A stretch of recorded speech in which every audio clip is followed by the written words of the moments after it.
নরেন্দ্র মোদী আমাদের জন্য সমস্যা নয়, উনি তো কেবলই দৃশ্য বানাতে জানেন। মোদীর অন্তঃসার নেই, কেবলই শো। তাকে কার তুলনায় অতিরিক্ত গুরুত্ব দেওয়া হচ্ছে? তালকোটরা স্টেডিয়ামে একটি সভায় বিরোধী দলনেতা এভাবেই কিন্তু বর্তমান শাসক দলের মূল্যায়ন করলেন।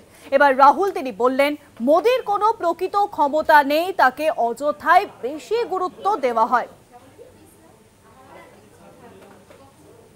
যে খবর আপনাদেরকে জানাচ্ছি যে রাহুল গান্ধী তিনি কিন্তু এবার কার্যত নরেন্দ্র মোদীকে কটাক্ষ করেছেন। তিনি বলেছেন, নরেন্দ্র মোদী আমাদের জন্য সমস্যা নয়, উনি তো কেবলই দৃশ্য বানাতে জানেন। মোদীর অন্তঃসার নেই, কেবলই শো। তাকে কার তুলনায় অতিরিক্ত গুরুত্ব দেওয়া হচ্ছে? তালকোটরা স্টেডিয়ামে একটি সভা থেকেই কিন্তু বিরোধী দলনেতা এভাবে বর্তমানের শাসকদের মূল্যায়ন করলেন। রাহুল গান্ধী লোকসভার বিরোধী দলনেতা তিনি আরো বললেন, মোদীর কোনো প্রকৃত ক্ষমতাই নেই, তাকে অযথায় বেশি গুরুত্ব দেওয়া হয়। মোদীর কোনো প্রকৃত ক্ষমতা নেই, তাকে অযথায় বেশি গুরুত্ব দেওয়া হয়। তালকোটরা স্টেডিয়াম থেকে বিরোধী দলনেতা লোকসভার বিরোধী দলনেতা রাহুল গান্ধী তিনি কার্যত এবার নরেন্দ্র মোদীকে তিনি বলেছেন যে নরেন্দ্র মোদী আমাদের জন্য কোনো রকম সমস্যা নয়, উনি তো কেবলই দৃশ্য বানাতে জানেন। পাশাপাশি তিনি আরো বলেছেন, মোদীর অন্তঃসার নেই, কেবলই শো।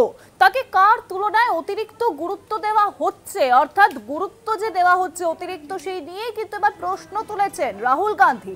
তালকোটরা স্টেডিয়ামে একটি সভায় বিরোধী দলনেতা রাহুল গান্ধী এভাবেই কিন্তু বর্তমান শাসকদের মূল্যায়ন করলেন।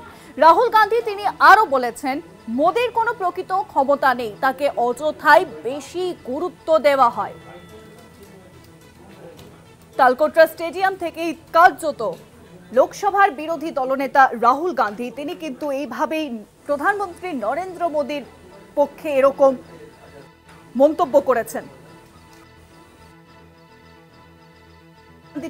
তিনি ঠিক কি বলেছেন আরো জানাবেন। নিউজরুমের সঙ্গে রয়েছেন আমাদের পলিটিক্যাল এডিটর আশিস চট্টোপাধ্যায়। আশিস দা, দেখো, নরেন্দ্র মোদীকে সামনে রেখেই শাসক জোট বা এদেশে এই সময়কার হিন্দুত্ববাদী শিবির তাদের রাজনীতি করে, তাদের সামাজিক নানা নীতির প্রশ্নেও নরেন্দ্র মোদীকে কাজে লাগায় এবং অনেক যত্ন করে বহু দিন ধরে এই রকম একটা ভাবমূর্তি গড়ে তোলা হয়েছে যে নরেন্দ্র মোদীর বিরাট ক্ষমতা রয়েছে এবং তিনি অত্যন্ত জনপ্রিয়। মোদীর কথায় বিজেপি ভোটে যেতে, মোদীকে সামনে রেখে বিজেপি একটার পর একটা কঠিন সমস্যার সমাধান করে। এই রকমই একটি দৃশ্যপট যেখানে আমাদের সামনে সাজানো রয়েছে। এবারে সেই স্রোতের সম্পূর্ণ উল্টো দিকে গিয়ে রাহুল গান্ধী বললেন যে মোদীকে খুব বেশি গুরুত্ব দেবার দরকার নেই। রাহুল গান্ধী বলছেন যে মোদী কেবলই দৃশ্যায়ন তৈরি করেন, দৃশ্য অপটিক্স তৈরি করেন, অর্থাৎ বিভিন্ন ছবি তৈরি করেন তিনি, যেটা মানুষের মনে গেঁথে দিতে চান। অডিও ভিজুয়াল দৃশ্যায়ন তৈরি করেন তিনি এবং তার হাতে ক্ষমতা নেই, সুতরাং তাকে বেশি গুরুত্ব দেবার দরকার নেই। এই কথা বলে একটা বিরাট বিতর্কের জন্ম দিচ্ছেন রাহুল গান্ধী, যে বিতর্ক হয়তো আরও অনেক দূর গড়াবে এবং সামনের দিনগুলোতে এ সম্পর্কে আরও অনেক কিছুই আমরা জানতে পারবো। এখন রাহুল গান্ধী ঠিক কী বলতে চেয়েছেন সেটা আগামী দিনে রাহুল গান্ধীকেই ব্যাখ্যা করতে হবে। তবে একটি মত হচ্ছে এই যে আসলে আরএসএস এবং হিন্দুত্ববাদী যে সংগঠন সারা দেশে রয়েছে তাদের সামনে একটা প্রতীক হিসেবে নরেন্দ্র মোদী দাঁড়িয়েছেন। নরেন্দ্র মোদী একা কোনো সিদ্ধান্ত করেন না বা তিনি সিদ্ধান্তে খুব গুরুত্বপূর্ণ অংশ গ্রহণ করেন না।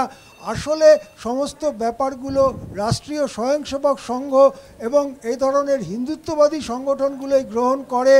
এই যে কথাটা দীর্ঘদিন ধরেই এদেশে কংগ্রেস এবং বামপন্থীরা বলে, সেই কথাটাই রাহুল গান্ধীর কথার পেছনে থাকতে পারে, এটা একটা মত।